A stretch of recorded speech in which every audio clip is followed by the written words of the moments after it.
We're starting a series on Romans. I'm beginning to regret trying to fit in Romans when we have confirmation and graduation. We'll see how that goes. We try to fit in one of the more complex theological letters of our Bible in the little cracks that we're left with after confirmation. But like I wrote in the introduction, it is probably the most comprehensive letter. A lot of the originating thoughts you can see in other letters, and then you can see the maturing and the culmination that happens in Romans, which is why a lot of people see it as kind of that comprehensive, probably coming a little later in his, we'll call it a career, his calling, his ministry. And in general, because of the nature of Christianity and the reality of the presence at this time of Jews and Christians and Jews and Gentiles and all others, there's some diversity there.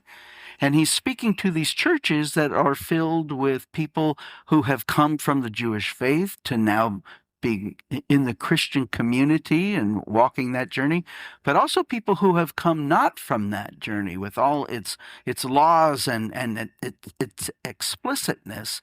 And so there's a lot of arguments that are happening in these early churches. This is nothing new. I've probably preached that many, many, many times. And Paul's message, rather than being some kind of dry theological, I'm trying to explain the world, what he's doing is trying to preach to a divided community of Jews and Gentiles. And he's trying to show how the gospel is for everyone. The gospel's leveling the playing field. It's breaking down the walls of distinction and disagreement that we often make for ourselves. So that's the book itself. Now, digging into Romans 2, he's coming in pretty hot, isn't he? No? I don't know. It seems there's a lot of the wrath and, God coming with judgment, and then nobody felt uncomfortable in here. I know some of you, y'all should have been a little uncomfortable. I know what's going on out here. He's hot. Yeah, there. Right. Me and Michael, yeah, we were properly straightened up. Yeah, that's us right here.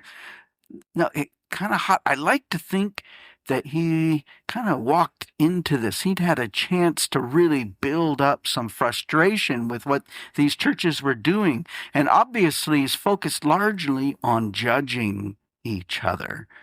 Right? A big part of the argument he's making here this early is about how judging in and of itself is sinful. Right? He writes how the Jew and the Greek will find anguish from this judging. Can we attest to some of that anguish in our own lives, our anger, our frustration, our anxiety about different things that are going on in the world? Because of how we have imposed our feelings about how it's supposed to work? I think the key phrase for Paul here is Jew and the Greek. Paul including both, and dare I say, speaking to all of us, he adds, God shows no partiality. I think there's a big lesson for us here in 2026, living in the United States. We've polarized ourselves really, really good. And the root of that polarization is the permission we've given ourselves to judge each other. We've put ourselves in God's place by saying, my way is the godly and right way. Closing the door to God's influence. Paul comes to us here and he says, you think this judgment that you have is not a problem for your faith? The anger you feel towards particular groups, the turmoil in your soul for the world and its future. This is kind of the thing that landed us on that gift for the confirmands. The old turtle book. I don't know if you heard some of what Carissa was telling about the story right? We had in this mythical time when animals and elements of nature could all speak and communicate, they start to argue over who or what God really is. And here, this is what's kind of interesting about the book. The breeze says that God is a wind. Not surprising. The mountain calls God a snowy peak. The robin says God is gentle. And the bear says God is powerful. Does that surprise? You see what's underlying happening here? Everybody's projecting their own identity on who God really is. And the argument grows louder and louder, more discordant. And then the old turtle shows up. The wise turtle rarely speaks and tells them to stop. She tells them that all of their individual unique perspectives are true.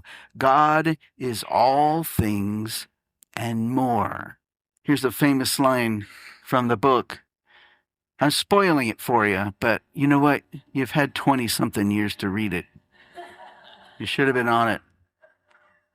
God is indeed deep and much higher than high, gentle and powerful, above all things and within all things. God is. Echoes of Moses at the burning bush, right?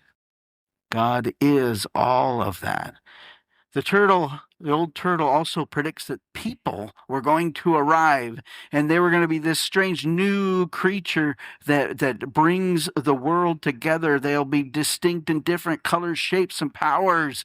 And then the people appear and then they quickly forget to connect with the nature around them and with each other. Guess what?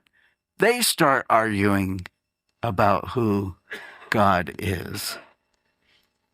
Eventually, the people stop fighting. They listen to the messages from God that are coming through the mountains, that are coming through the winds, the stones, the stars, and they remember to hear and see God in one another and in the beauty of the earth, which allows the planet and the people to heal. Silly, silly children's books with so little to say. I'm resisting the urge to tell the confirmands, you're the ones to fix this polarized world. It's your turn. I'm resistant because I remember hearing the same thing when I was young. It's your turn. I feel like our challenge is to figure out how to live what we believe with a humility that allows us to stay open to God and God's message for us. Our turn to the judgment of others, it clouds that capacity to hear God. We start listening to our own vision of God instead of the real thing. Maybe the best wisdom we can offer comes from, I apologize, here he is again, Richard Rohr.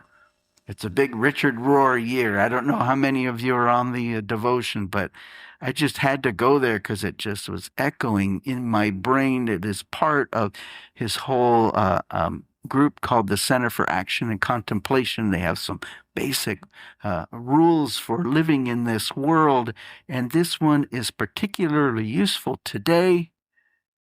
The best criticism of the bad is the practice of the better. The best criticism of the bad is the practice of the better. Maybe we should stop trying to convince each other of all we understand and just live out what we know to be true about the love of God in the world. Amen? Amen.